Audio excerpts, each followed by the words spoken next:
Hello, everybody. Wave 3 meteorologist Brian Good here at the latest edition of, Snow Talk. Now, I know we're tired of talking about it. Keep in mind here, there is snow to talk about potentially in the forecast. And before I get into the explanation of all that, and understand I'm not trying to hype up snow or anything, the good news about any type of snow events from here on out, March and April, is most of them they're wet snows. Roads, very little impact usually other than slushy areas. Most of them they're just wet. And the snow melts pretty fast. It warms up pretty fast this time of the year after a cold snap. So any snow event from here on out that I'm going to talk about, overall impact should be low. In fact, when you get a heavy wet snow, they actually are pretty in the springtime because they stick to everything, trees and the cars and the grass and everything. It's real pretty the next morning, but they do melt off pretty fast in the afternoon. So at least when we talk about snow, we're not talking about anything that's going to keep us indoors or slick roads for days on end. I just don't see that really being the case. Now, having said all of that, if you haven't heard, I've not shaved. Don G threw me under the bus on this one. Not shaving until it's 70 degrees. And we're going to do this for a charity event. And we'll explain more about that when we get a little closer. But it may actually hit 70 early next week before this wintry type weather tries to move back in. So I may not have a chance to grow too much out before I have to shave it. So in case you're wondering, I'm not trying to be grizzly here and get crazy on you guys. I'm just kind of letting you know that it's for a protest. We all want some warmer weather, including yours truly. I love snow. I think I've seen quite enough of it, though, this year. So I'm ready now for some warmer weather. It is March, and we set our clocks ahead 1 hour. It's time now to get into that spring mode, and I think we'll see that. But unfortunately, snow is going to be talked about.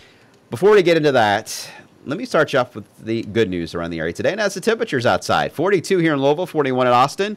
This is as of the top of the hour, by the way. And Mesonet temperatures not coming in at the moment, but still into the 40s there off to the south. Take you across the country. Temperatures in the 50s across areas of Texas, and I got a 70 there into areas of Phoenix, so I would be able to shave in Phoenix today if I was there. But the cold weather across north and east here is going to move on out in the coming days. It's going to give us a little bit of a break. The warmer air is going to try to work its way in, and we'll start to see more of that effect as we head into the day for tomorrow. Now, hold on 1 second. I'm trying to update. The European model's coming in, so I'm trying to update that. Hold on 1 second. Well, okay, I think it's trying to work. Sorry about that. I'm back now. Okay, on the lower 48, you can see how we've got the low pressure across the southeast. This is going to cause a problem with snow and mainly ice across the Carolinas into Virginia. I'm going to watch that carefully. But in the southern part of that, I mean, this is probably the big story today weather-wise, has been down here in Florida. Look at this, what we call this at MCS, a mesoscale convective system or complex. It's moving across southern Florida.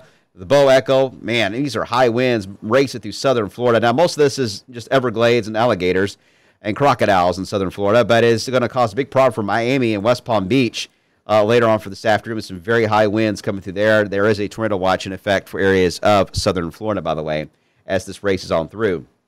Okay, for us, pretty quiet in the short term and take it back up here. The system is going to graze Kentucky, so there is going to be some clouds from that. We're already seeing that in the southern part of the state.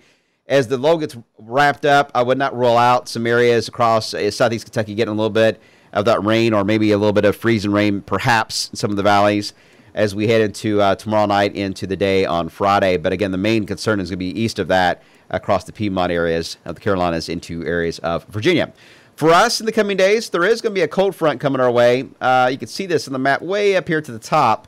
And this front is actually going to work its way in here as we head into Saturday afternoon into overnight, Saturday night, early Sunday morning. This front's pretty weak, but there will be a band of rain with it as it passes through here. Most of this rain will actually fall when you're sleeping Saturday night. So during the daylight hours on Saturday and even the daylight hours on Sunday, you probably won't see anything at all falling from the sky. But if you're out and about on Saturday night, you probably will see a little bit of rain falling as it passes on through. Some of the models have been trying to hit this may mix with frozen stuff early on Sunday. I just don't really see that being the case right now. I think this front's going to be so weak that the cold air is just not going to be deep enough to produce anything on the frozen side. But we'll keep an eye on it as it gets on through. But it's what happens, after that. It's going to be nice. After that front goes by Saturday night and Sunday, we're going to see a nice warming trend of warm air just blasting its way into the Ohio Valley, 60s, and we may hit 70. If we do, I get a chance to shave. But either way, it's going to be nice with temperatures into the 60s. And then we get into later next week, and this is what's already being talked about on social media, is what's going to happen with the area of low pressure moving across the Plain States, and it's going to move into the Ohio Valley next Thursday, it looks like, mainly be the time frame here. The European just came in. That's why I was just checking. And the European has shown a very strong low, and it has for several runs now. a strong low pass in southeast Kentucky. Very heavy snow on the backside of this and very windy.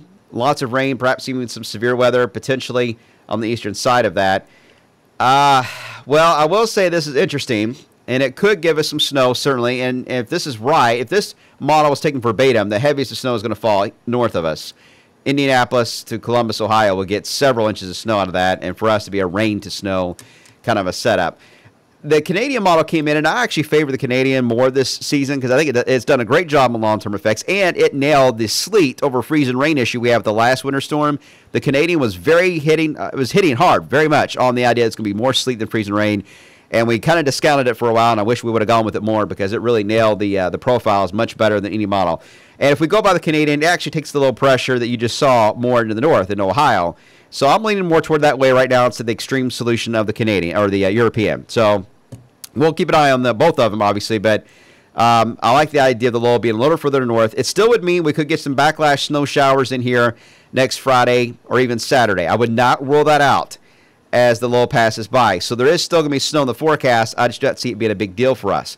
As that low passes off to the north and east, what is going to be very interesting we got to watch here is this is a very strong low, so it's going to dig a very big trough in behind it, hence the snow showers we could get Friday and Saturday. But we're going to be watching to see if anything decides to ride the train and hitch a ride and come into the pattern. And if that's the case, we may have something wintry developing by next Sunday, the 16th. It's a possibility. If it can ride the cold wave, it could produce a band of something in a frozen form on the northern side of that. But that's a lot of ifs here. I don't want to get too crazy on that. I will say after this goes by, the front turns into a warm front, and then as we head toward March 20th, we're going to see a huge surge of warm air in the eastern half of the country. A very strong low pressure looks to develop in the plains. I think this is our next shot of a severe weather potential, and that'll be on the 20th, which, by the way, is the first day of spring.